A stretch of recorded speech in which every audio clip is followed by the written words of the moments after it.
Cahill. Many people found my humour in my accent here last week when I was asking who the RTE board were loyal to. The executive took me to be asking who they were lying to. While that's not what I asked or insinuated at the time, I wonder now with new information that has come to light since last week, when we were assured that there was only one battle account rather than three, were you the executive fully truthful with us, or was the subconscious in hearing of the word lie? I ask that honestly. The drip feed of different information is insulting to us as public representatives, to the taxpayers, to licence fee payers, and above all to the staff, ordinary decent staff of RTE. It's just astonishing. And to ask a question, are we really expected to believe that no one apart from Ms Forbes could have known about figures published for Ryan Tubridy's pay? And is it in fact the case that the executive board members, many of you are here, were not informed? So I ask you now, did you fail in your fiduciary legal duty as board member? That's a question that each of you, the board member, must ask yourself and must tell us. It's quite strict. Who do you want to drive back? Any board member that feels like asking, did they fail in their duty, fiduciary duty, which I'm on boards, and I remember one night spending 2 hours at a voluntary board meeting, trying to reconcile a €20 underspend in a transport company, a voluntary transport company. That's the level of accountability should be there. Mattie, who do you want to respond to that? Any board member who feels like. Not the executive, the actual oversight board? Yes. Okay, we'll start with Ms Doherty. As I said earlier on, Deputy, a board has an oversight role. And RTE is a unique and unusual... fiduciary responsibility you have. Yes, absolutely. That's legal. And we take it very seriously and did. And as I said earlier, there are 3 ways a board garners information. The first is at regular board meetings and side meetings and ARC meetings from the managers and the leaders and the executive of the organisation. The second is on publication of the accounts when the auditors have trawled through every single figure. And we trust and believe when they say it is okay to sign off on these accounts by the auditors, we do. And the third possibility is walking along the corridors of RTE hoping that somebody will come to you and say there is a problem here or there is a problem there. Those problems were never raised. Okay.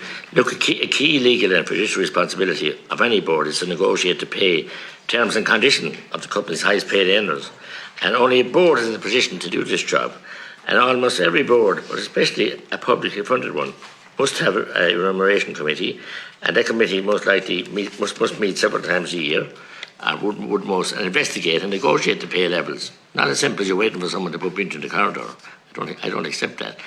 And the company's executives and report back to the board. However, how could the chair of RTE's Pay and Remuneration Committee, Ms Doherty, fail to attend a single meeting of this key committee in 18, 19, 20, and in fact over a 5-year period alone, the chair of the board only attended 2 committee meetings? How could this have been tolerated by the rest of the board? The role of the Remuneration Committee was a consultancy role in relation to salaries. I was in regular consultation with the Director General. The entire focus of the board, my colleagues, myself, and those on the Remuneration Committee, was that the targets were met. The targets of cuts were met. Look, please, in fact, the RTE Executive Board's Remuneration Committee has a very defined terms of reference, and you failed completely to comply with them. Which is why we're sitting around here today. And how can you explain this gigantic failure? You were asleep at the wheel. You didn't do your job, full stop. And how you can maintain your positions is just astonishing. What we now know is that in 17 and 18, 19, 20 and 21, the RTE Remuneration Committee failed to hold the minimum number of meetings as required on its own corporate governance. You failed to honour your own corporate governance. There was no mention of this failure in notes or within the organisations and in report either, which you refer to now. And the minutes of the meetings that did take place were not even circulated to the Executive Board. You were asleep at the wheel. You might as well stay away. You just cavalierly allowed them to run amok. And as I said, why did the Executive Board not request the minutes of the Remuneration Committee? This is a clear failure of RTE's Executive Board to perform its functions and its role. And would you not agree with that? And I've also called for criminal investigation with the actions and conduct of the senior executives of RTE, including the outgoing DG, while the crisis is deepening and the revelation of secret payments worth hundreds of thousands, if not millions. This is shocking. So I'm asking you, would you, as chair, and would the board members welcome, and the chief financial officer welcome a criminal inquiry, and would you have any objection to such an inquiry? Because I believe nothing else other than the fraud squad. We could be here for meetings, and will be, for weeks and weeks and weeks. The public are aghast, and you, barefaced, just tell us what you feel like telling us, and misunderstand our actions and God knows what else. You take us for fools. There's slush fund out there. So, will you welcome if the minister gets the courage, and she must, to send in the fraud squad, will you cooperate and will you welcome it? Deputy McGrath, can I ask you if there's somebody specifically you're directing that question at? There's plenty here to ask the senior people in RTE and the Executive Board. Don't know how to stony faced. I want to know, will you cooperate with a Garda inquiry? Nothing else will uncover the facts. Just to say, if fraud was committed, then of course, if any fraud was committed, of course we'd welcome an investigation. If that's your question. If any fraud. But what about your failure in your fiduciary duties at your duty bound as board members? Is there anybody to check that up, or have you any moral duty to say, yeah, sorry, we didn't. Sorry, I didn't attend those meetings, I should have.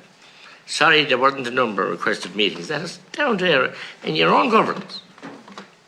How do you explain that? I think we should have a circular table here that we don't pass the paper around, because we're getting no answers. No answers. Round and round. Round the house and mind the dresser. Do you understand that? Old proverb in country parlance, which I'm proud to represent the country people. The plain people of Ireland. Deputy McGrath, you still have 2.5 minutes. Are there any further Thank questions you. you'd like to ask? But I can't get answers for the ones I asked. Could I ask again? Would you all board members welcome a Garda inquiry? And could you explain why you failed in your fiduciary duties as set down by your own corporate governance to do the required minimum of a minimum number of meetings and report, and why the chair absurdly failed to attend those meetings and be in control of what was going on?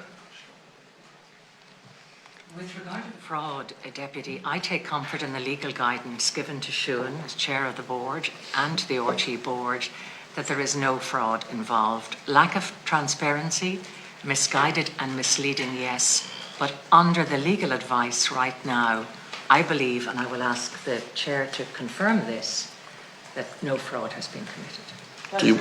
So would you welcome a Garda inquiry? The previous speaker, please, would you welcome a Garda inquiry and cooperate with it? I'm sure that everybody will cooperate if a Garda inquiry is necessary. Right now, the legal advice says there is no fraud. What else will we get? I mean, we're expected to hold you to account. Nobody, RTEs hold anybody to account except the junior staff on 0 hours and the people that can't get maternity leave and can't get a sick leave. This is outrageous. So I'm still calling and will be calling. So what about yourselves? You're going to say something, sorry? I was saying that the legal advice is, as my majority has said, that there is no, the opinion is that there is no fraud. Of course, if something... Sorry, that's your legal advice. Look, you could get 10 Correct. different legal advice to different people. It's not legal. We want public accountability. We want, as this committee, the best we can and the PAC, to try and uncover. But we're wasting our time without a proper, meaningful... we have a list of people who are appointed at one of the scoping... Can I just remind you, Yes. I know you don't need reminding, but the Minister has already said that she will put in place an external auditor professional, and that there's 2 reviews underway. So let's not make accusations at the moment, okay? Let's have our deliberation and our discussion, and at the end, when we have all trawled through, I do appreciate it's frustrating. I do appreciate that on both sides, but let's stay respectful in all this. Have you any final questions? I'm being respectful, but I'm respectful of the public. Have you any the final... license bill. I have a final question is, The minister has appointed one, and she hasn't appointed all the members to these. This is going around in circles. I'm asking, and I did ask at our first private meeting, Chairperson, that we would have a Garda investigation of this, because I knew what was going to go on. It's come in, and more people next week, and more will come in the future. And this is going on, and next thing you hope that some other scandal will blow it away. Like when you do RTE prime investigation, you do a good job on that in the main. But you don't accept legal advice from a firm or somebody that everything's okay here.